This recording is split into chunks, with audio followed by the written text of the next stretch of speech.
Hey guys, vegan cyclist. So this is going to be kind of a different video. I'm going to kind of do a little voiceover, a little podcast, if you will, a solo podcast over the top of an entire full 75-minute P12 race. So you can just watch this with no audio while you're on the trainer and feel like you're in there in the pack with everyone. Or you can listen to this as basically a podcast and just listen to me rant and chat.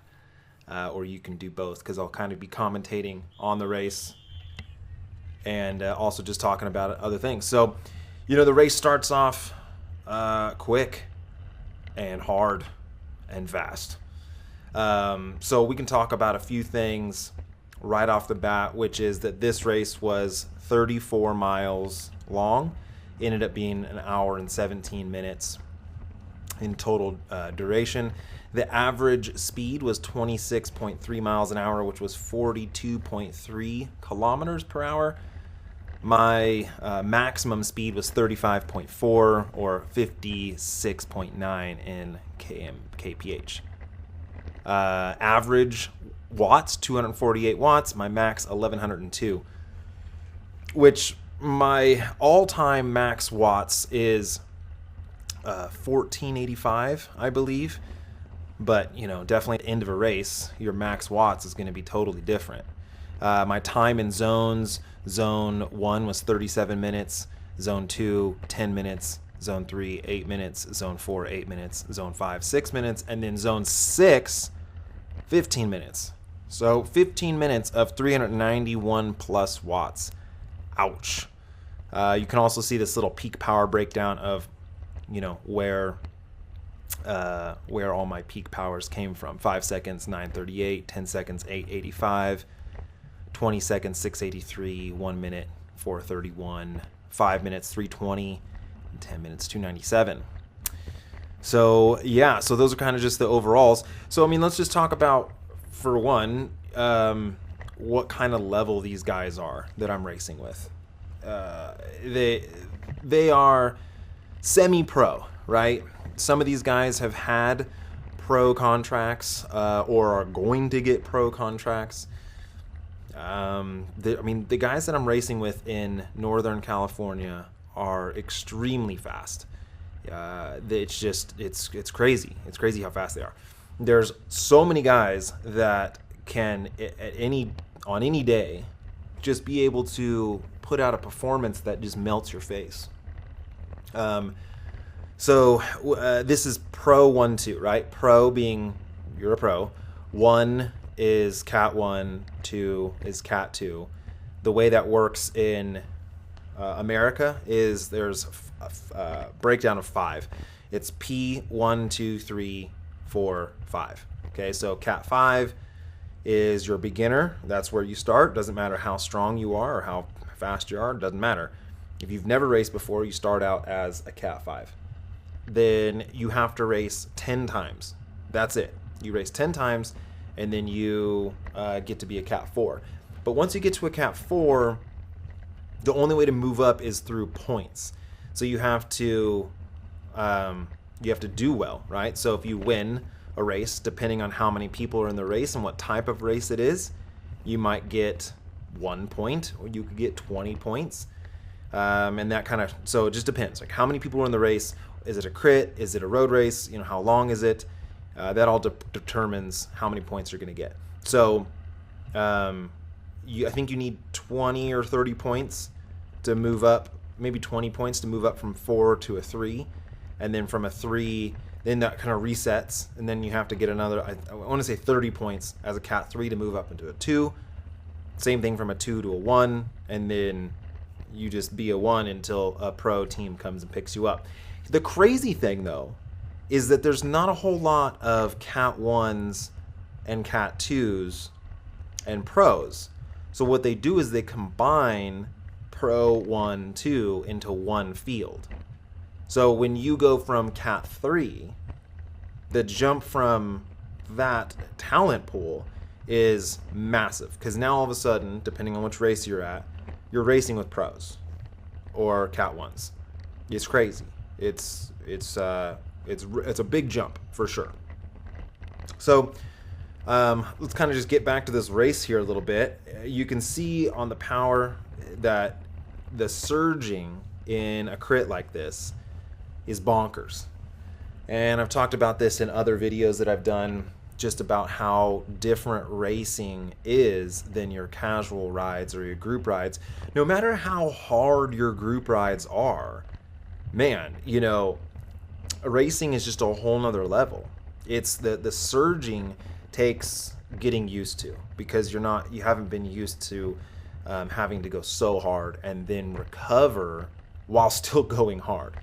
I want to say we're what, 2 miles into this race so far. Right now we're going 31 miles an hour, which is just insane. So what is that? Maybe like 45, almost 50 kilometers per hour. And we've been pinned from the start. I mean, it has just been balls to the walls. And that's in the Pro 1-2 or like the top elite races. Basically what you get is this unbelievable pace for the first half to 3/4, sometimes the entire race, to try to set up a breakaway. So guys are constantly attacking on the front, attacking.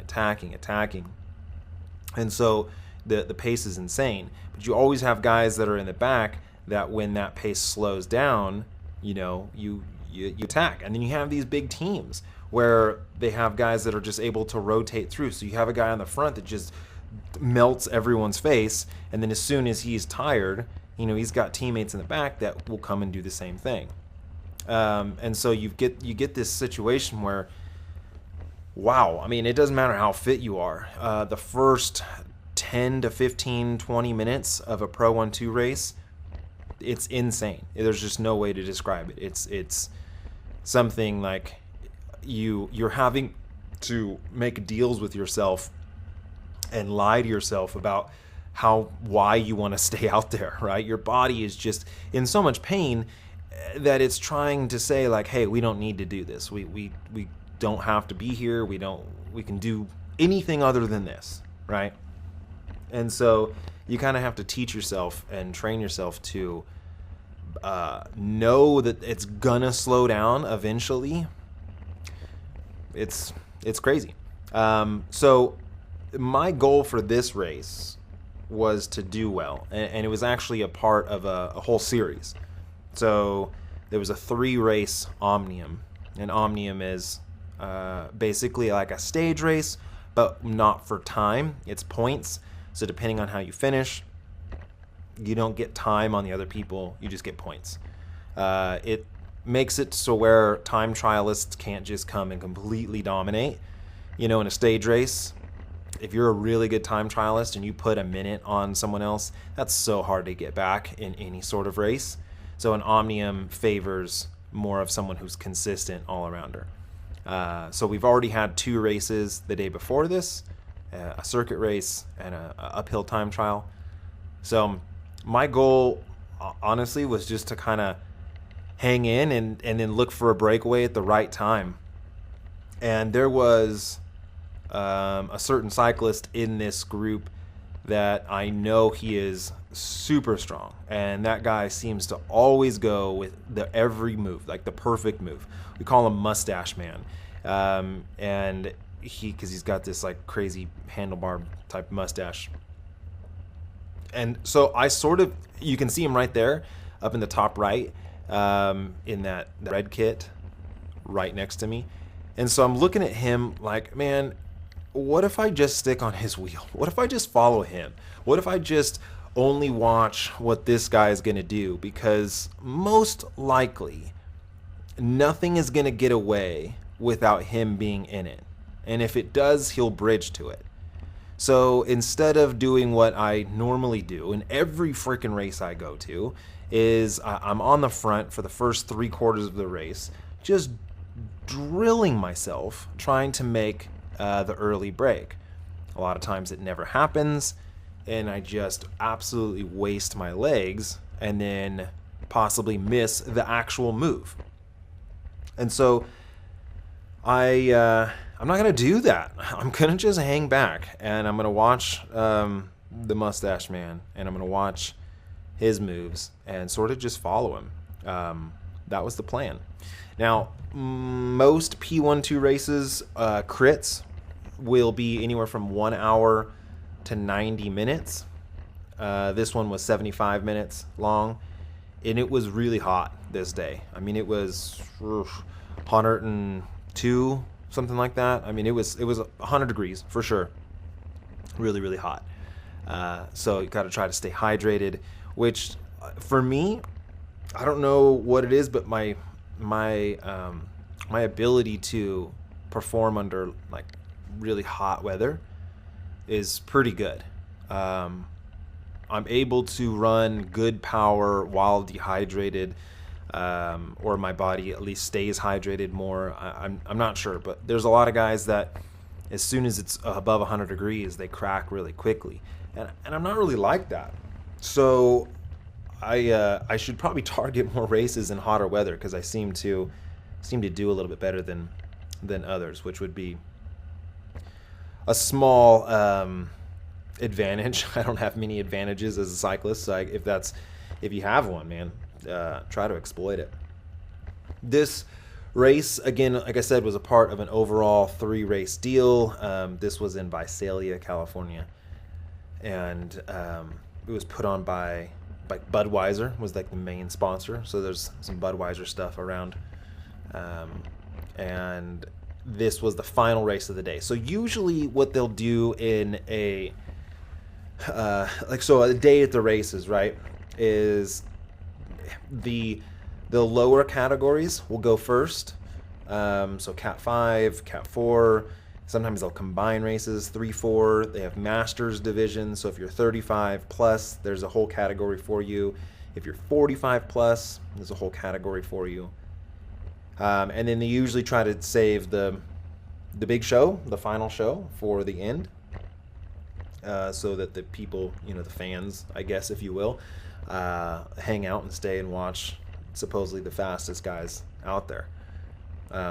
So this is the last race of the day, and Budweiser put up so much money for this thing. It was insane.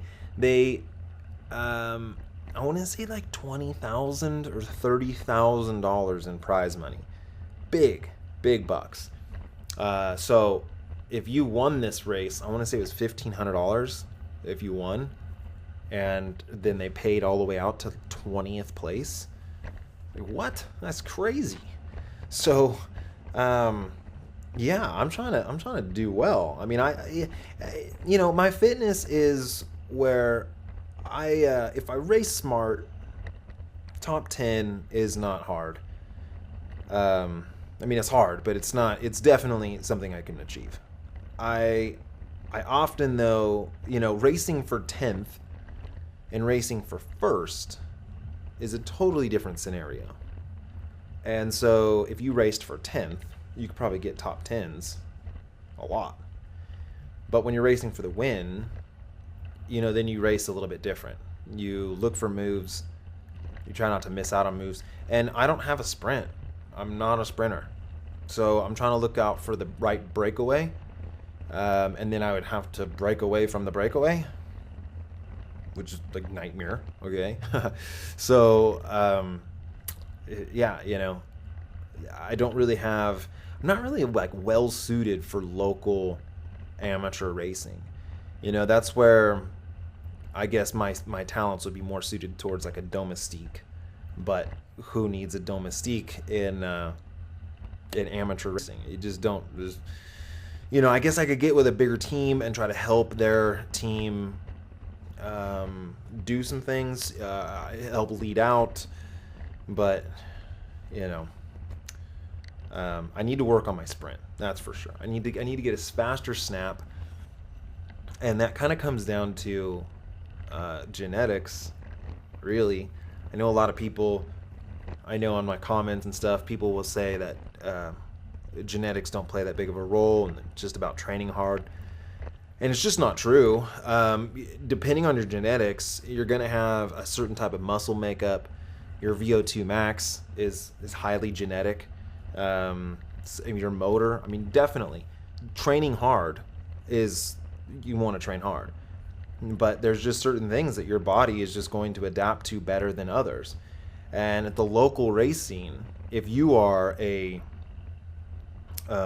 you're a sprinter, if you have fast twitch muscle and you are really good at putting out high amounts of power for short periods of time, dude, you're gonna do well. I mean, you're gonna be able to sit in and wait for the sprint and out-snap some guys.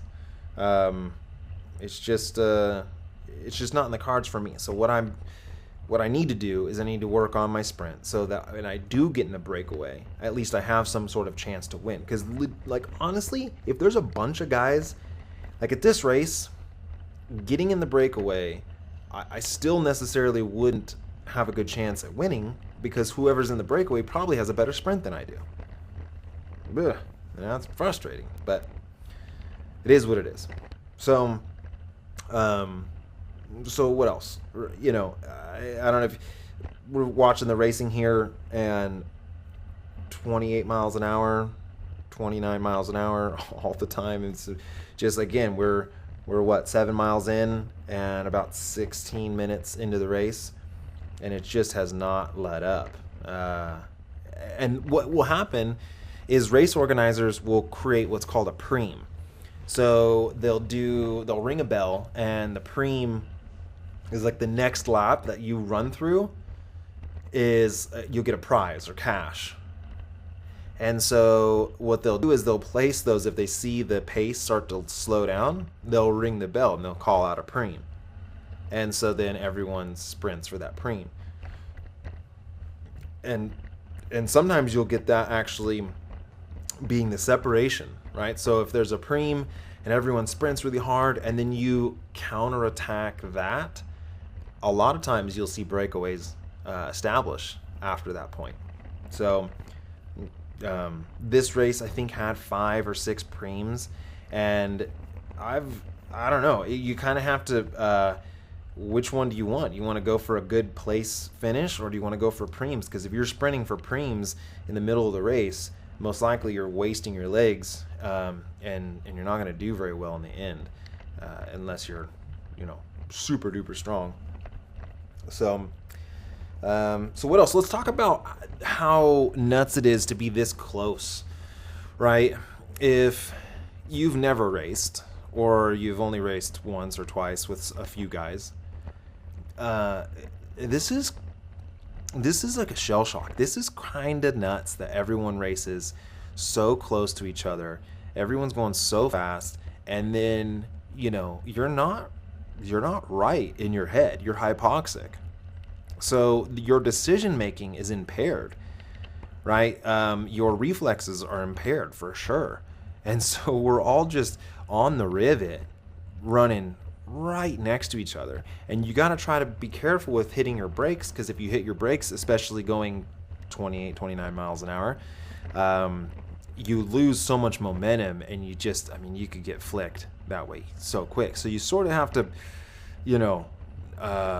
dive bomb the turns, and you're having to be really trustworthy of the guys you're racing with, because you'll take a certain line where you're on the outside of the guy, and if that guy on the inside messes up and clips a pedal or washes out, I mean, he's going to take you out. And so it's something that you race with these guys, and you just hope that they also don't want to wreck. But sometimes there's really young guys. In the P1-2, you get young bucks who don't necessarily care that much. They care more about winning than some road rash. As of where, dude, I got to go to work the next day. I got a family. I'm not going to stick my bike into a gap that might or might not work, right? So that hesitation sometimes costs me a bunch, and also costs other guys a bunch, because there's guys out there that are willing to take huge risks. 8 miles into a 34 mile race, because we'll segue into positioning. When you're battling here, Position is super important, even this early on in the race. So I'm not all the way on the back. I'm pretty far in the back, but so you can see how far up to the front it is. And if there was a move, like a breakaway or something that I thought was threatening, psych out. I'm not going to be able to go from where I am all the way to the front while the pace is as high as it is. There's just no way. I would be full sprint just to go from the back of the pack to the front of the pack. So when there's a lot of guys, the battle for position is on all the time. The entire race is a battle for position. And that doesn't get a lot of publicity. It doesn't get talked about a lot, about how literally from lap 1 to the last lap, you are having to think about when to expend your energy to move up 1 spot or 2 spots, because you want to be efficient to move from the back to the front. If I just jumped out in the wind and sprinted to the front, by the time I got there, I would blow up and I would fall back. So then you're not up at the front anymore. So you have to overtake guys one at a time at the right spots. And if you're not aggressive, if you're not willing to hold your line, if you're just off the wheel a little bit, dudes will force their way in. They'll buck you out, and it's really frustrating, because you will work so hard to go and move up 10 positions, and then you might make a hesitation, you might hit your brakes, you might make wrong turn, or someone in front of you kind of messes up, and then all of a sudden you lose all those spots. Yeah, it's crazy. And at the higher end races where you have maybe 100 guys, positions, it is a skill and a game and a tactic all in itself, like a sport all in itself. Yeah, position is super key, and you got to be willing to fight for it. Guys will throw elbows and they'll bump, and it's nuts. When you hit handlebars, when handlebars touch, it's weird. It's a really weird thing. It doesn't feel the way you think it should feel. So it sort of takes you off by surprise, because when your handlebar bumps into someone else's handlebar, you expect to be pushed in the opposite direction. But when the handlebars hit, your wheel like turns in, and then you're almost like being pulled together like a magnet. So when the bars touch or bump, it's this really awkward situation where you're both kind of like grinding against each other, and you sort of have to push off one another. Yeah, it's nuts for sure. So, what else should we talk about? Let's talk about hydration. In this race, it was again 100 and something degrees. So I had 2 water bottles, and I tried to hydrate a ton before. They say that as soon as you feel thirsty, you've already lost 10% of your power, which is a lot, right? So if you just feel thirsty, you're already behind the 8 ball. So trying to drink a ton before the race, trying to make sure that I'm hydrated well before the race. So I'm not trying to get hydrated during the race. I just want to try to maintain that hydration. In this race, I ran out of my water probably halfway through the race, and I think a lot of other guys did too. And in a crit, you can't get water from the sides. There's no feed zone. You can't re-up on water. Some of the guys out here, you'll see if they're not wearing a skin suit, they probably have an extra water bottle in their back pocket. But I was rocking a skin suit. Most guys were rocking a skin suit. Blake Anton right here to the left, you can see he's got 2 water bottles. He's got like 4 water bottles altogether. The whole Cliff Bar team had multiple bottles. And so I ran through my 2 and my mouth started to get really dry towards the end. I was definitely dehydrated towards the end. But I didn't really do a lot. I didn't expend a ton of energy, which is kind of crazy to say because you can see right now, 30 miles an hour, 31 miles an hour, I'm putting out 500 watts. Saying that that's not putting out energy is kind of bonkers. But that's honestly how it is. It's just, at this level, sitting on the back, it's not like what you would think. It's not, oh, you just get to sit on the back and have a free ride. Just hanging on is still a tremendous amount of watts. But you're not having to make these surges so far into your red, right? And so there's a saying called matches. You have X amount of matches to burn. If you envision it as you have a matchbook, and in there you burn a match, which is going basically 95% of your max or 100% of your max, which sometimes it's inevitable. There's no way that you are not going to have to be able to burn a match sometimes to close a gap or get back on or stay on. But so when you burn a match, right, you only have X amount of those. Some guys have more, some guys have less. Some guys' matches burn quick, some guys' matches burn long.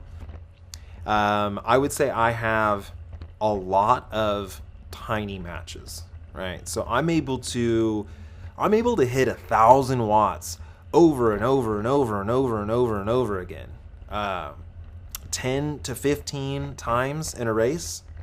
But I definitely could do that. But I can't hit 1,000 watts and then continue sustaining a hot, threshold or something along those lines. So I can't hit this huge amount of watts and then sustain 400, 300 watts for a long period of time. I can make those surges, I can make those snaps, I can get on, but then I have to recover. My 10-minute power, my 20-minute power is just not that great. I really need to work on that more. But so you have these matches that you have to try to manage and say, okay, how many have I burnt? If I burn one now, am I going to have any left? And so when you see attacks go up the road, you sort of think, well, I got more matches. I'll burn one here, and I'll see what happens. So that's kind of how that works. Again, so right here, Mustache Man right in front of me. I've kind of just been watching him the whole time. And the dude's so calm, so collected. There's been, during this race, a lot of times where there was a ton of guys off the front. I believe at one time in the race, the field actually split in two. And we were in the back. And I'm just watching him, and I'm like, there's no way this dude's going to get split. He's going to probably win this race. And so when he is sitting there not panicking at all, and the field it looks like it's doomed, and I would have, if I hadn't been paying attention to this guy, I would have been on the front blowing myself up to try to jump up to the other group.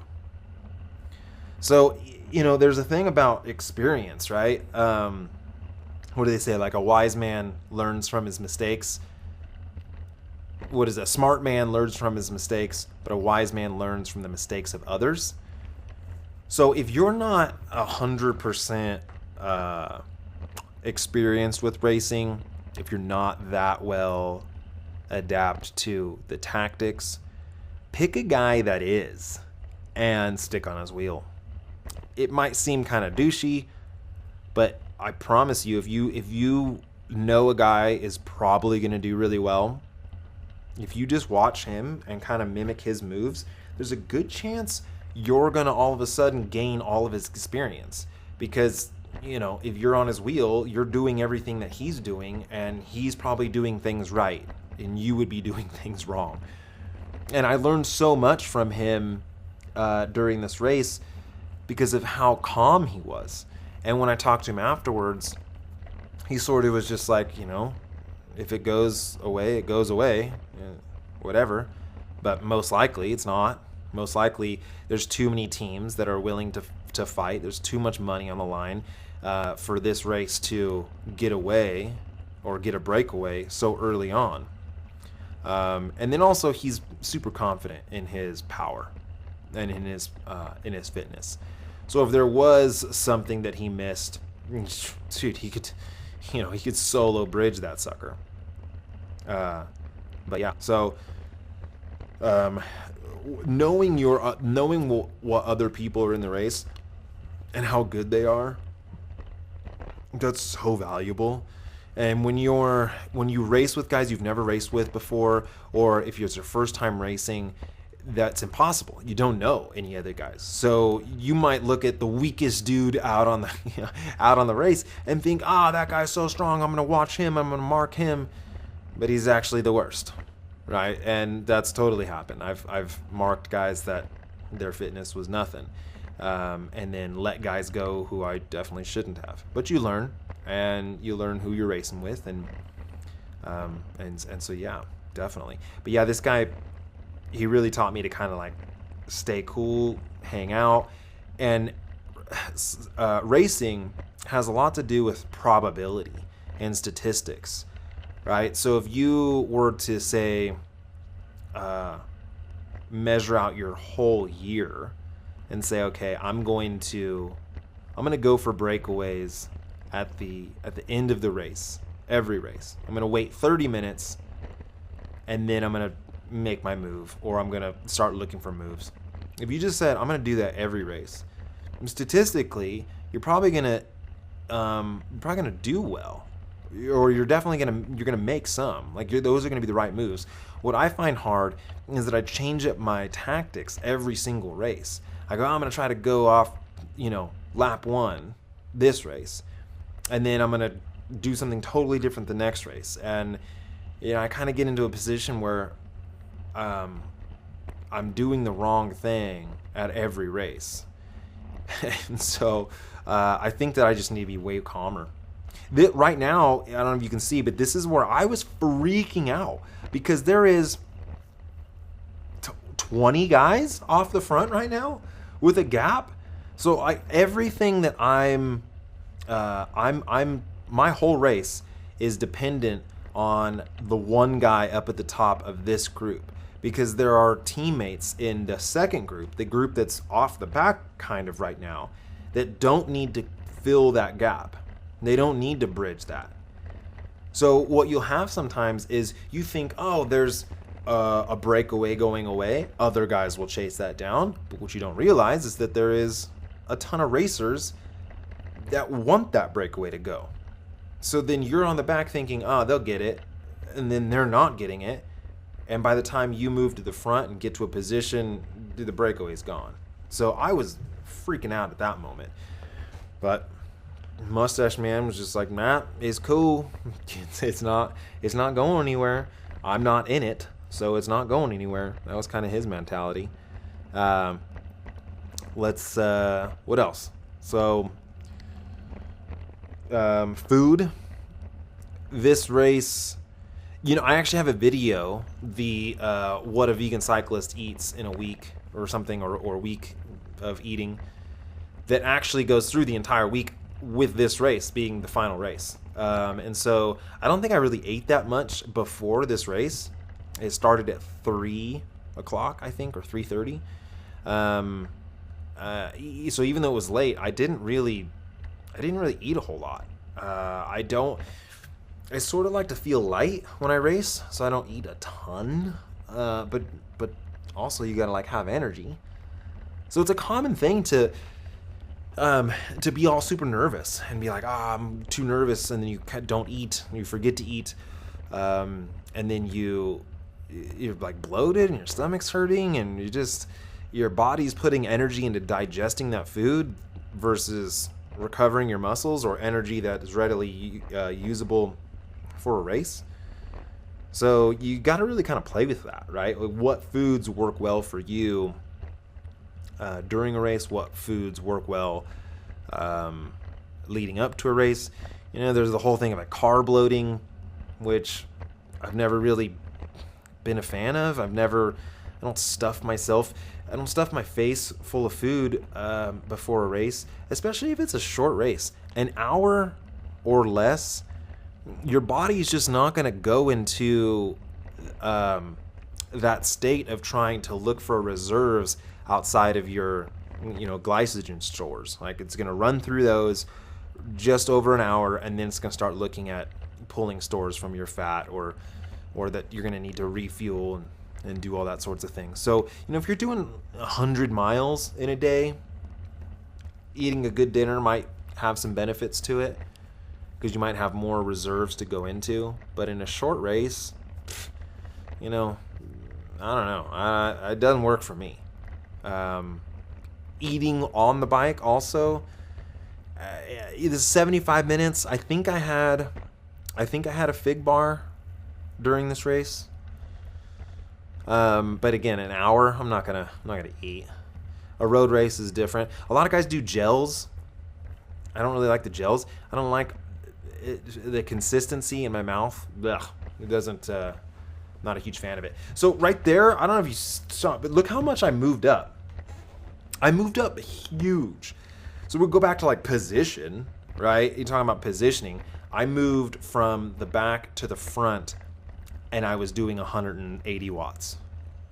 So I picked up 20 or 30 spots. And when it's single file and you're pinned, that's not really the time to look for to move up in position.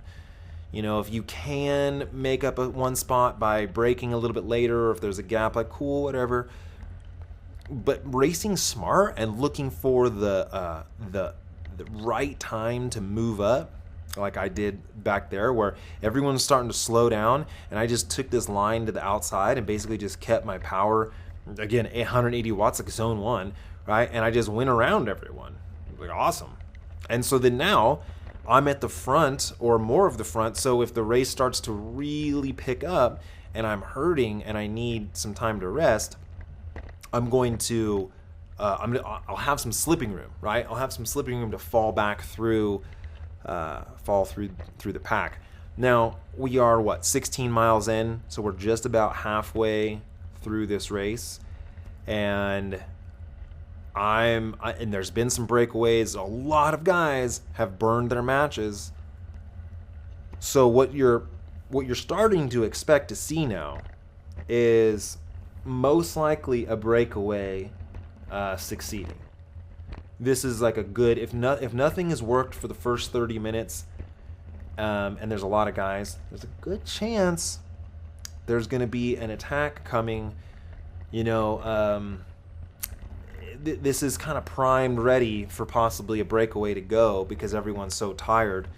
And so I'm starting to try to move more up front now. I need to be a little bit more tentative to what's going on.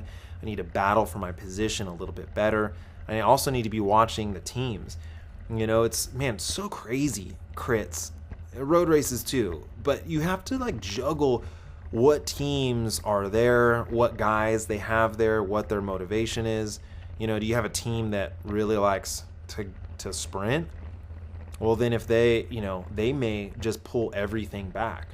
So you really have to kind of watch out for those guys. And so, for example, Cortex, they're the blue and the white. And my coach, Tony, and then there's Nick Baird and a couple other guys out here. And a lot of those guys have kind of burned some matches trying to get some stuff established. So I know those guys are burnt. There was this blue team right there, like the Java guys, Pacific Bank, I think.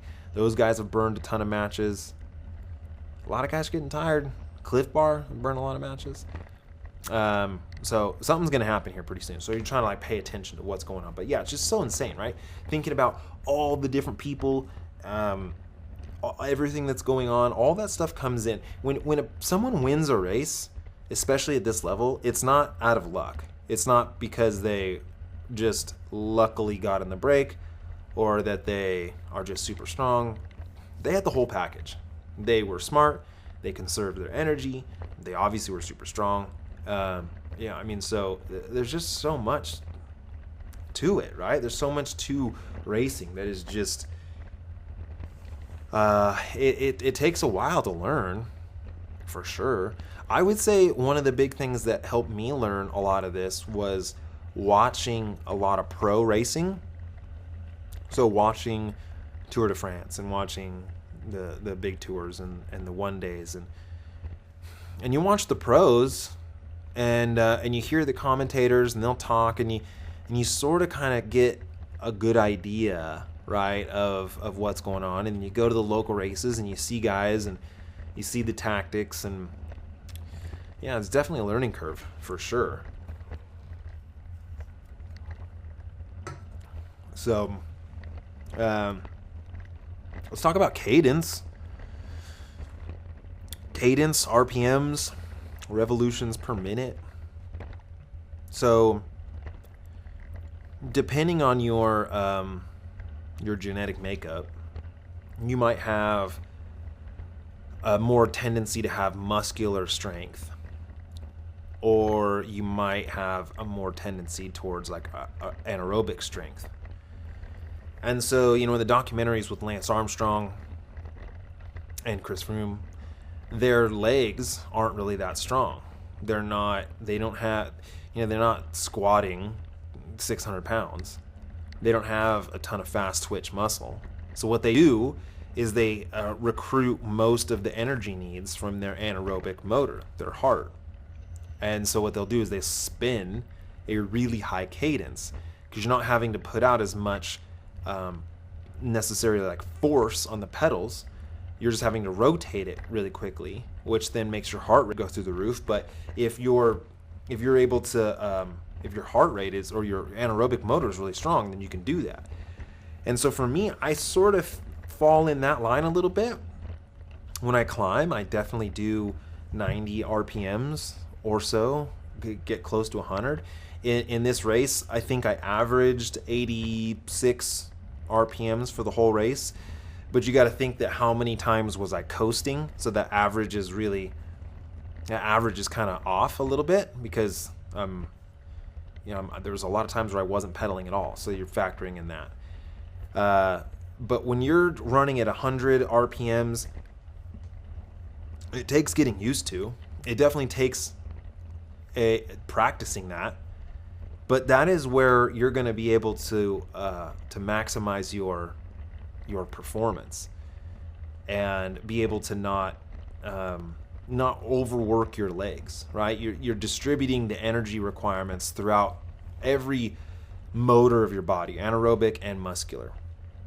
So now I want to say right here, the breakaway is about to go, because I got in that breakaway and I can't remember. So there's a few guys up the road right now. I'm on the front, and I'm pretty fresh because I haven't burnt any matches.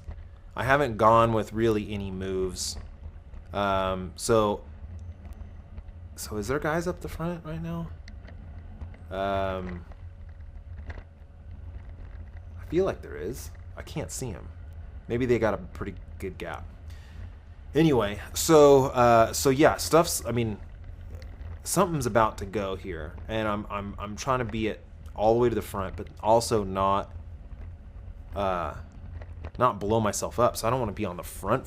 Like right now, there's a guy on the front, Cortex Nano, I think is his name, and he's got a team. He's got a full team, so he can be on the front, and he can drill it because he's working for a greater goal.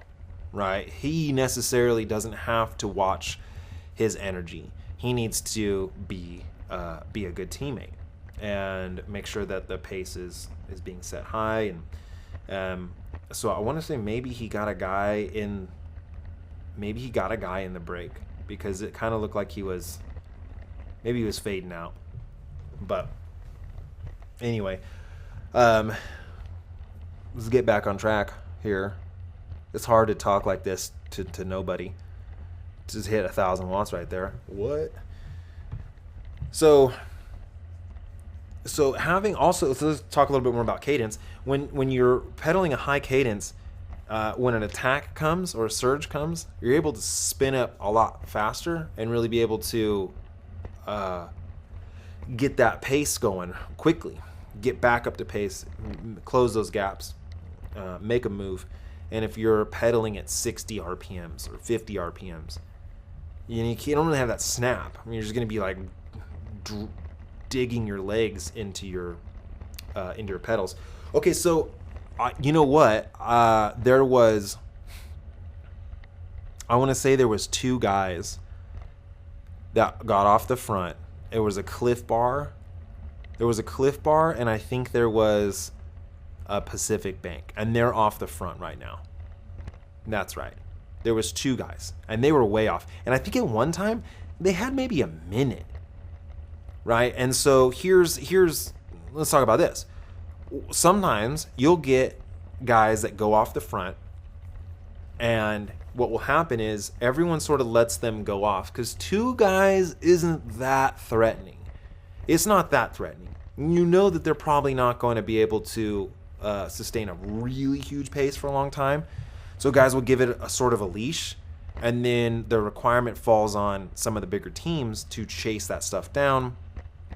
And so then guys kind of relax. The pace slows. It definitely slowed here. But so for me, I know that there's guys up the road, and this is one of the only times that I went to the front was to just help pull that pace. Because you can so quickly have a race just go nowhere, go into the shitter. If you're on the front and you don't pull through, guys behind you might not pull through, and then just sort of sends this shockwave through the peloton, and then, man, no one's even racing. Yeah.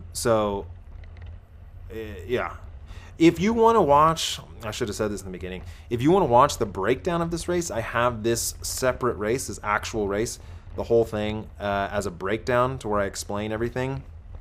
You can watch that separately. I've got a lot of other videos kind of around this race, a breakdown, and then I have the eating thing for the whole week. So right here, we're 20 miles in. What's the time? 47 minutes in. You can see the Mustache Man, he made a big dig because there's 2 guys off the front, and it's starting to wind down, and they have such a huge gap. And so I am staying at the front to try to keep the pace going, because what will happen is a huge surge happens. Big, huge surge. They slow down because everyone's on their wheel, and they stop pedaling. Well, I'm not going to let everyone, get a free ride. But then no one pulls through. No one comes through. And so then you get these surges and these slowdowns and these surges and these slowdowns. And that is not good. If you're in a breakaway, you'll be able to sustain a really smooth pace. You'll be able to keep going your own pace. And that is a whole lot more efficient and faster than surge, slow, surge, slow, surge, slow. So I tried to even that out a little bit because I want these guys to come back. I don't have teammates here, so I don't want those 2 dudes to run away from it. And so, I'm trying to kind of help pull them back, but within a measurable, amount. So then this guy goes, the breakaway is about to happen. I can't remember exactly when it happens. This might be it, because I make the breakaway in this race. And if you had been watching the last 10 minutes of this, I was on the very front of the group, like the front 5-10 guys. So I was able to be in a position to make that move, to go with the right move. That guy in the orange, he's coming back. He got dropped from the 2 guys up on the road. But yeah, okay, so the break's going to come here soon, but you can see that I'm on the front going with every single move that's about to go. I'm chasing every wheel, but I'm not going 100%. I'm not going all in, because if I do go all in, I'm going to have to recover. I'll fall to the back of the pack, and I won't be able to make it back up to the front without having to put out a ton of energy. So I got to try to stay on the front. I got to try to manage my effort so that I don't totally blow myself up, and then also be coherent to know like what's going on. Just knowing that there's 2 guys up the road, a lot of guys in the back of the pack, they won't even know. there's no radios in amateur racing, right? No one's like telling you what's going on. You might get some people yelling from the crowd, but sometimes if you're in the back and if you're suffering, you'll have no clue what's going on the front of the race. And so you think that it's going to come down to a sprint. It's like, nah, dude, we got lapped by 2 guys, you know? So that's frustrating sometimes when you're not paying attention. So yeah. So you can see again, Mustache Man, he's number 36, way over there. And that was my goal, right? To follow him the whole time, just to manage, like stick on his wheel. And so I'm kind of paying attention to him, watching him. And so yeah. What else to talk about? This is probably so boring if you're listening to this. What I probably should do is have one other dude that was in the race with me, and we both could be kind of articulating the race and chatting about it, so that we have something to kind of bounce off of. Gaps opening up. Talk about that. I've done a lot of videos about that. Gaps, it's hard because you have to know what gaps to close down and what gaps will close down on their own. You know? And so knowing that you can let a gap go and other guys will fill in, you don't have to blow your energy, versus like, oh, there's a gap, I gotta close it. If you have the momentum, if you're going fast enough to where you don't really have to like dig your eyeballs out to close it. Yes, I don't know. I do. I close it because I might have to close it. I might have to close it anyway. And if it's, then it will be way bigger and I'll be going way slower and burn those matches, right, that I was talking about. So yeah, those gaps are killer. The faster the speed. So if you're going 20 miles an hour, 30 Ks an hour, however that works, your gap, you can let the gap open up much bigger, because if they're like the speed difference, the discrepancy in speed is, you can surge, you can make it up, you can make up a bunch of speed and close those gaps. But when the pace is blistering, even the smallest gap will be very hard to close, because it's like a return of diminishing gains, right? Of going 30 miles an hour and then to go 32 is way harder than going 20 and then having to go 25, right? You can make those changes in your pace much easier than when the pace is super, super high. So if it's really, really hard and there's a little, even just the littlest gap opening up, you want to try to just close that down, because it could open up, and then if they keep going the same pace, and so talk about skin suits. Maybe skin suits are like a one-piece deal. The guy in front of me right now is wearing a skin suit, so it is the jersey and the bibs are all one thing. It makes it towards a little bit more aero. Dude, it just feels so good. The first time I got a skin suit, man, I felt so aero. And I like wear it into bed. I'm like a snake, like slithering through. I really like skin suits a lot. And yeah, most guys in crits, they're gonna run skin suits. A lot of skin suits don't have pockets though, right?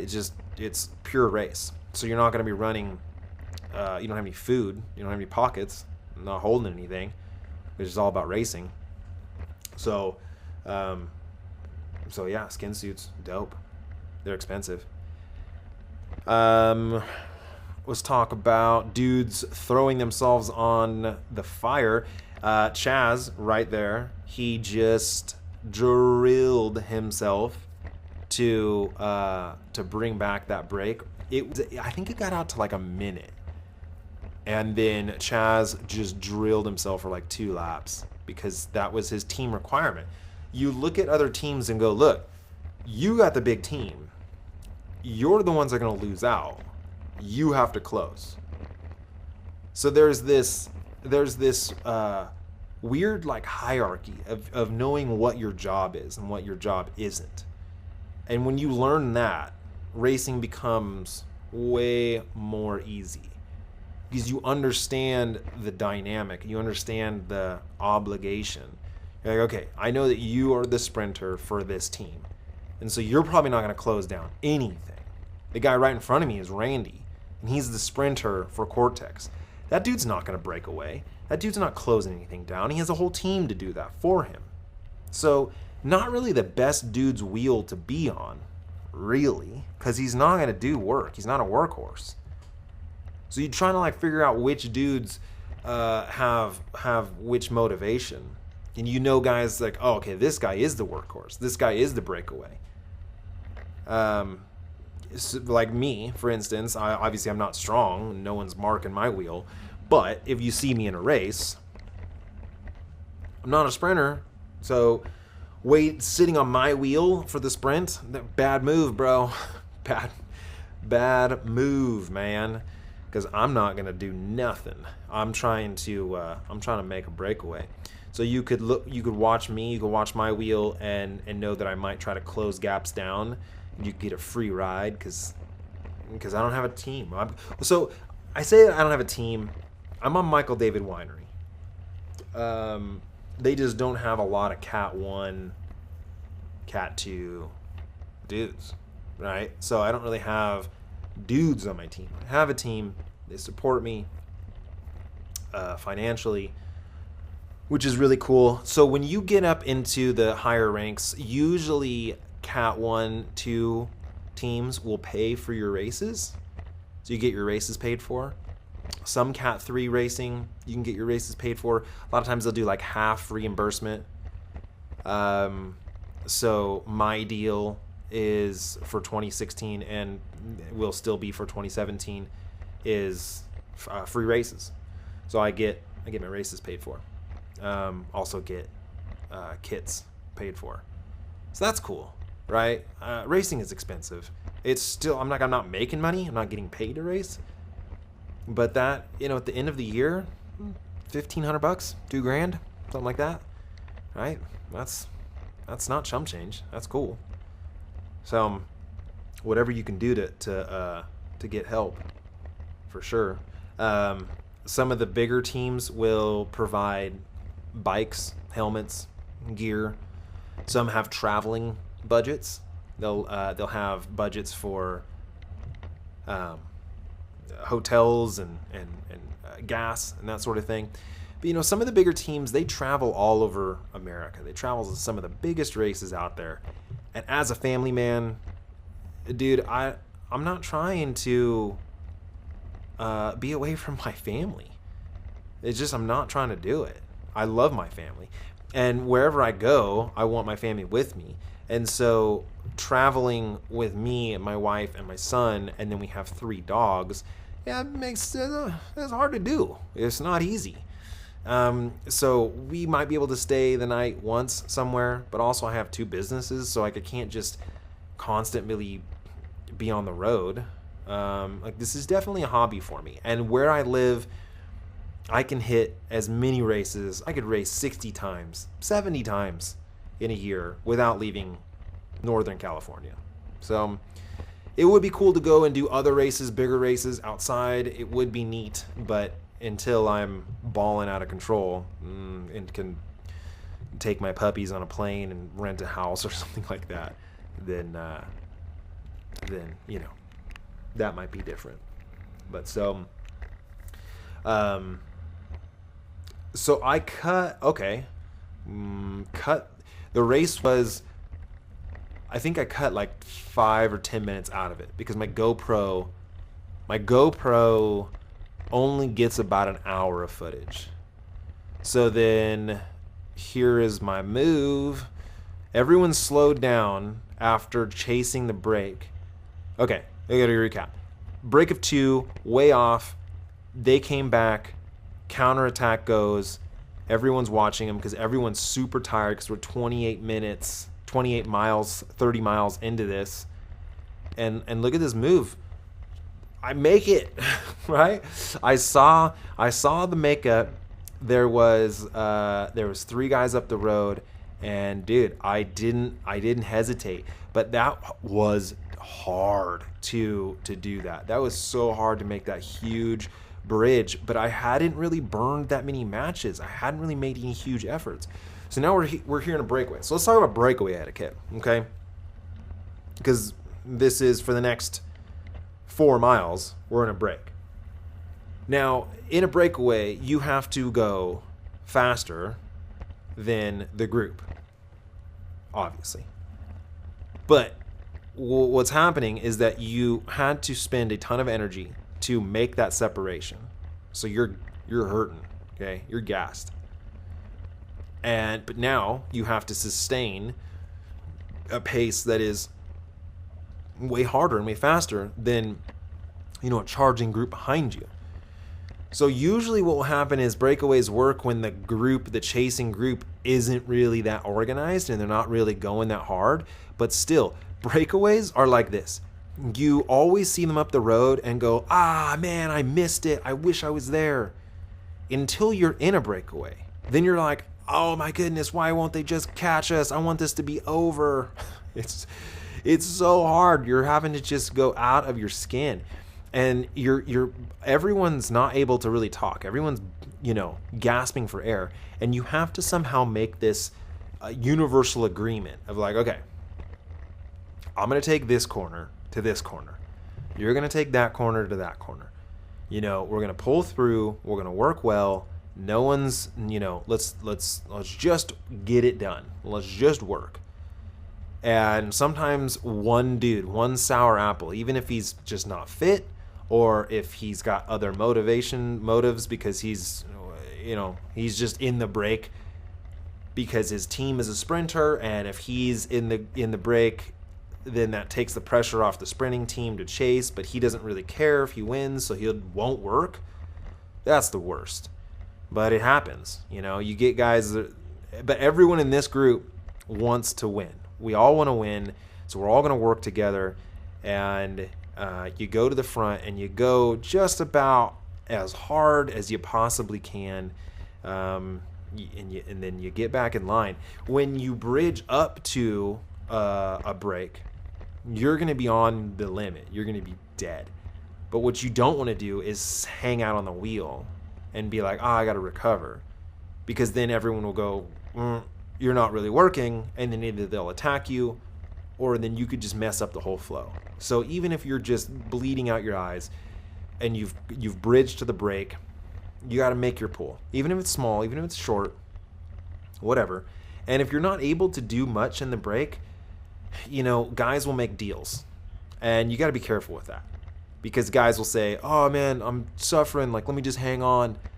I swear I won't sprint against you. Like, just let me just chill. Let me just get 5th. Sorry, man. If you're not going to contribute to this, out. Go away. Because a lot of guys will say, I forgot that I wasn't supposed to sprint. And then they sprint against you. But you get a reputation in the group. You don't want to do that. If you make a deal with someone, you honor the deal.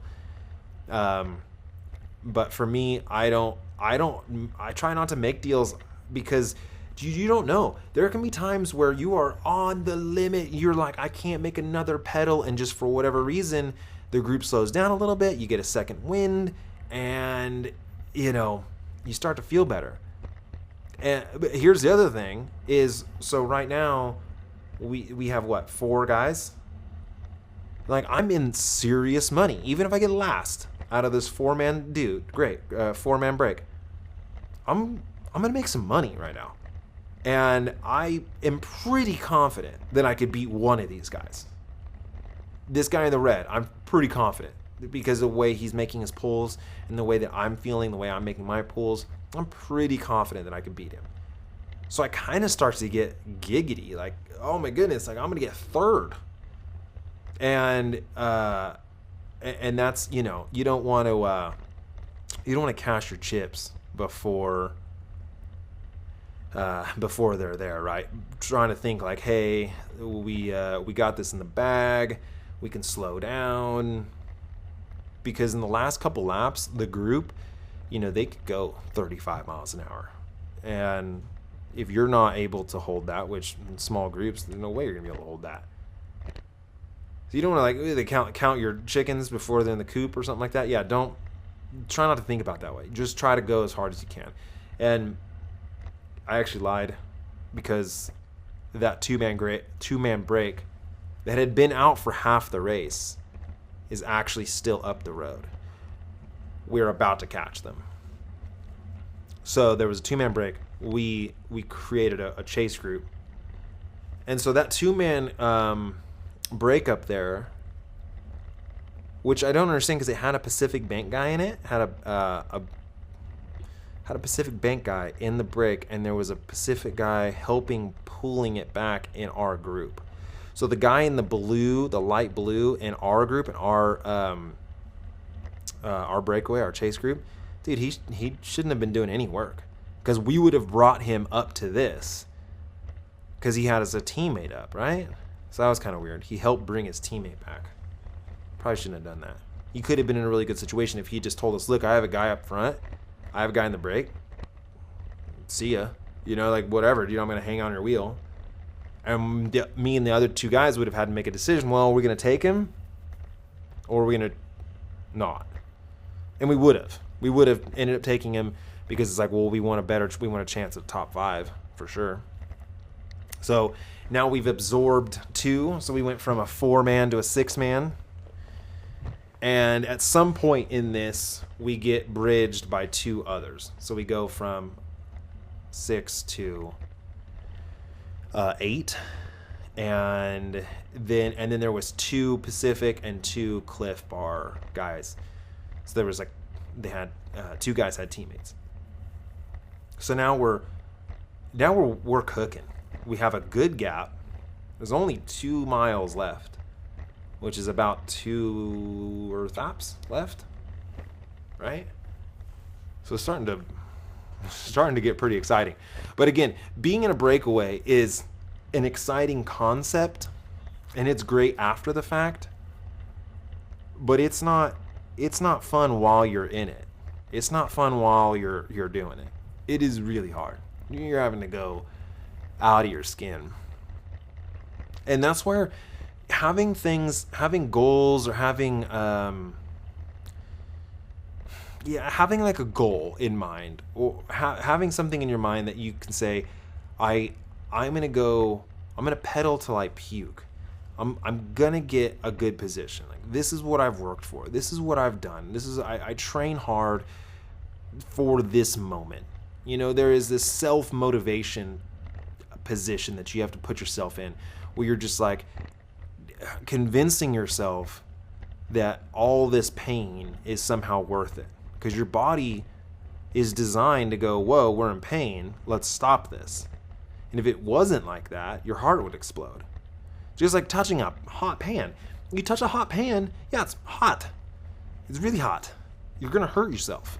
You can mind over matter hold on to that pan if you really wanted to. You're gonna destroy your hand. And so, you know, in this kind of same scenario, like, you sort of have to mind over matter and go, look, I'm going to push my heart and my body to the absolute limit. And I'm going to do this because this is what I want. So here's where everyone kind of comes together, and basically behind us, it is all gone to hell. Everyone is trying to bridge out of the group from the back to make it up to us, which then now is not a huge group chasing us. It's just like one piece, like little droplets. And that actually was their doom, right? Is by the group in the back not working well together, they blew the race for themselves. Cortex did not make this move.